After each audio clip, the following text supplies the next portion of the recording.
I know you've been asked this a million times, but dude, you're home. Yeah. What was the moment like when you realized, wow, I could really potentially go back home and play in the NFL? What was it, that Wednesday? It was the Wednesday I woke up, my agent was like, yeah, I'm on the phone with the Commanders, you know what I'm saying, just stay tuned. And, he was sitting there and called me out the day and be like, yeah, it's looking like you're going home. So first thing I did is, I seen that my boy Chig had signed, he had signed, and I was like, all right. So I called my mom, and I couldn't even tell him, because a lot of people were like, man, make sure you tell me before I see it on ESPN. And I went and I called my mom and said, yo, like, can I move myself back in the house? You know what I'm saying? And she was like, what are you talking about? I was like, well, play at home. So she was like, oh, so she was super excited. My dad was super excited. And then, phone started buzzing, everybody talking about me coming home. So it's been good so far. Who had the best reaction? It sounds like mom. Definitely my mom, yeah. Because, it was never, of course, it was my favorite team growing up, but, I never thought, okay, it could be a possibility. It was never a team I was like, oh, shoot, I can come back home and play. Yeah. Whatnot, so. What's the DeMatha community been like ever since you came back? Oh, it's been good, you know what I'm saying? They've always welcomed me back with open arms, always supported me. That's where I started playing football at. So at the end of the day, they've always been very open, very welcoming and very supportive the whole way through. Just a couple days ago, Chig was sitting in that seat. We were chopping it up.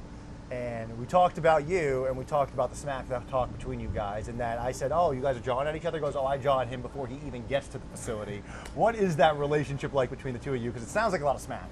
There's a lot of smack. I've known Chicks for, since, 2019 now. So, we were with each other at Maryland. I was there for 3 years. We played against each other in the AFC South for 4 years.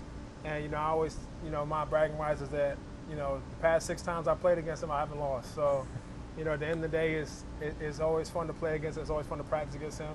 Everybody knows there's one person I'm not allowed to catch the ball is Chig. I'll fight him to the ground before I let him catch the football. So, it's great. Great competitiveness. He's a great tight end. Great hands, great route running, great speed. So it's always a good competition. So you're definitely a little bit of a talker now, watching you throughout training camp a little bit. What did you say to Jaden today? Oh, I always just sit there and, Chow always tells me, look, whoever I'm guarding, he's a little open, you should try to throw the ball there, you know what I'm saying? At the end of the day, I know he's going to make the right reads and go out there and deliver a good ball. But sometimes I'm like, hey, like, you know what I'm saying? Like, whether it's Terry, Chig, I'm like, look, he's open, you can throw him the ball. Like, nah, I can't do that. So, it's always good to go back and forth and chit-chat a little bit, so it brings the best out of everybody. I saw a cool moment today, or I thought it was a cool moment from the sideline. You and Coach Gay sounded like passionately talking about each other. Well, can you share what was going on there? Oh, we just, at the end of the day, somebody I always, he played football at a high level, so, I respect his opinion. I respect his coaching greatly.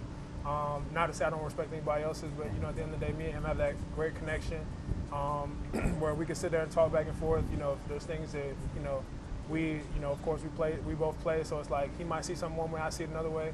But at the end of the day, it's just us, sitting there having good football talk. At the end of the day, he's a great coach, great teacher. So I'm sitting there asking him stuff, bouncing things off him that I've experienced, that I've learned in the past couple of years. And, we just go back and forth, and it really elevates his coach, it elevates my play, and it caused me to think about the game in a different way. Pads came on today. How does practice change?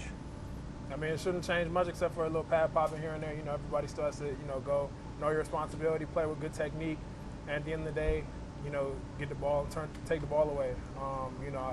I try not to, let the situations of practice, kind of turn me up or turn me down. At the end of the day, come out there to get better every single day. Come out there to practice hard, come out there to compete, and whether it's pads, no pads, space shoots, whatever we're in, at the end of the day, I'm out there to go out there and get better every single day. Issue for this team last year was tackling in the secondary, something you do well. In training camp, as you're ramping up, since you're not taking guys to the ground, how do you work on it as a team, personally, getting guys to the ground? It's all about, at the end of the day, practice tackling without pads on, make sure that your eyes on the right spot, keep your eyes on the hip, you know what I'm saying, close to that hip, near leg, near shoulder, and, give a little tag off of the hip to simulate, making a tackle, or if you're in pads, make sure you throw them up, make sure that, you give a nice little pop and know that, hey, wrap them up and know that, hey, like that is going to be a made tackle in the game, and, how you do it in practice is how it's going to eventually translate to the game. As someone who is good in the secondary tackling, what's your philosophy when you see a missed tackle in a game by one of your teammates, maybe also in the secondary? At the end of the day, I think tackling is a lot of it's technique, but it's want-to at the end of the day. For me, it's about, dominating the man in front of me. Somebody has a ball. It's about running through him and running and taking him backwards all the way back to where he came from. So at the end of the day, that's my big thing is always, at the end of the day, if you out-skill us or out-compete us, but when it comes to that physicality and that just pure mano y mano, like you should never let somebody, beat you in the aspect. Watching your career and talking to you now, you give off very blue collar. Who instilled that kind of tough guy mentality in you? I say my pops. Everything is about, just working hard every day, being consistent, being disciplined. I've had great coaches. My pops being the first, not a coach, but he's been my, life coach for a long time, you know what I'm saying? And everything, for him, coming from Jamaica, coming up here and having to work for everything he's had. It's been great to see, get up every day, work hard, instill that, consistency. It's about, being there every day on the journey and just, using them as stepping stools. Not every day is going to be your best day, but if you keep going at it, you'll look back and see, man, like I've come a long way. So him, my coaches, DeMatha always, we had the best of the best out there. So every day you had to come to work and bring your A game. And then of course, playing the NFL, playing alongside guys, Stephon Gilmore, Kenny Moore, DeForest Buckner, guys who played at a high level for a long time in their career and are still playing at a high level. And this guy's like, okay, like they do it this way, I gotta, follow suit. What is the best advice Pops ever gave you? He gave me a lot of advice. I always joke with him and tell him every lecture is a lecture. He's given me over probably 1 million lectures in my life. I probably just say if you don't know where you're going, anywhere will take you there. You know what I'm saying? That's one of his big things. Outside of keeping God first, trusting God and everything. If you don't know where you're going, every road will take you there. He's big on having a direction, having a plan, and the plan might not go as the way you want it to, but as long as you have that vision and you keep one tree at a time in the forest, you'll get to where you want to get to. But if you don't know where you want to go, anywhere you'll go, okay, I'm here. Like, so. You said his mentality coming over here from Jamaica. Did you grow up in like a very strong-rooted Jamaican household? Like, what kind of traditions did you have growing up? I mean, it was always hard. Education was number one. You know what I'm saying? Like, I always like to joke and say, for him, education was up here, football was down here. For me, education was right here. Football was like, depending on the day, it would be up. You know what I'm saying? So, for him, it was always about, look, at the end of the day, God gave you a great brain. Take advantage of it. Use all of your capabilities. You're talented physically. You're talented mentally. Use all of your talents and skills. To whom much is given, much is required. And it was always make sure your schoolwork. It was expected. Excellence was expected on a daily basis. School. I'm downstairs. I come downstairs. I get a B- or something on the exam. Why you get a B- on your exam? You should have been able to get this, that, and the third. So the ceiling was the bar, the expectation was always super high. And at the end of the day, that's kind of how I go through life. The expectation is all the way high. And at the end of the day, I'm striving to meet it every single day.